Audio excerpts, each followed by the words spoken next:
এগুলো আগের, এগুলো না থাকলে তো ভালো। এই যে ডায়লগ এখন তো ও হ্যাঁ, তার আগে এই ডায়লগ কত লেখক না, তার মানে এটা তো আগে এখন করেন, দেখে দেখে দেখে করেন।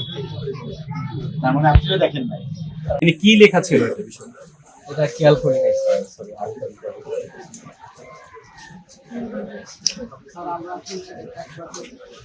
আপনি কে? আপনি কে? হ্যাঁ, কত বছর যাবত আছে? কাজল ভাই, হ্যাঁ আগে কি ছিল?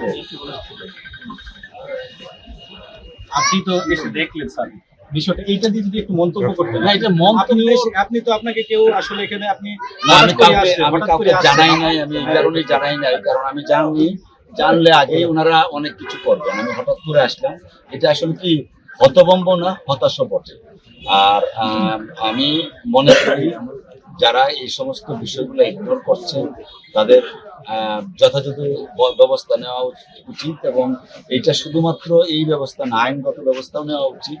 আর তাদের যে আপনার চাকরি আছে, চাকরি বিধি অনুসারে ব্যবস্থা নেওয়া উচিত। আসলে এটা কি বলবো, আমি খুব হতাবাক না হতাশ, এবং এই জিনিসগুলো আপনারা কখনোই না চেঞ্জ করে দিবেন। আপনি এটা বলতেছেন অতিরিক্ত দায়িত্ব, তো আপনি 2 দিন আসছেন এখানে, আর এইটাতে তো দেখেন আপনি, এটা হয়তো আপনি কখনো পড়েও দেখেননি। তাছাড়া আপনার দলিল লেখক, মানে সর্বস্তরের একটা দুর্নীতি, এটা হয় নাকি? এগুলো আগের, এগুলো না থাকলে তো ভালো। এই যে ডায়লগ এখন তো ও হ্যাঁ, তার আগে এই ডায়লগ কত লেখক না, তার মানে এটা তো আগে এখন করেন, দেখে দেখে দেখে করেন। তার মানে আপনিও দেখেন নাই কি? হ্যাঁ,